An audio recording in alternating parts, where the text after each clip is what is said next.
এবার বাবা, আপনার ঘরে যে 10-12 বছর ধরে ঘরে রঙিন টেলিভিশন চলে, আপনার ছেলে মেয়ে, আপনার স্ত্রী বউ বাচ্চাদের রঙিন টেলিভিশন দেখে, স্টার জলসা দেখে, এবার বলেন তো বাবা, আপনি যে মাসের পর মাস, বছরের পর বছর ডিশের বিল দেন, আপনি যে আপনার সন্তানকে টিভি দেখাইতেছেন, নাচ দেখাইতেছেন, উলঙ্গ ছবি দেখাইতেছেন, এর জন্য দায়ী কে? আপনি তো বলেন না কেন? আপনি না?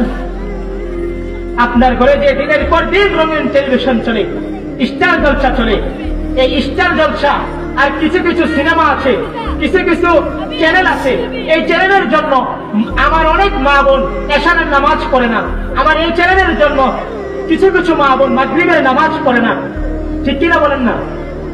এই জন্য একটা গান ছিল, স্টার জলসা আর জি বাংলা নষ্ট করলো আমার সোনার বাংলা। ঠিক না? স্টার জলসা আর জি বাংলা নষ্ট করলো আমার সোনার বাংলা।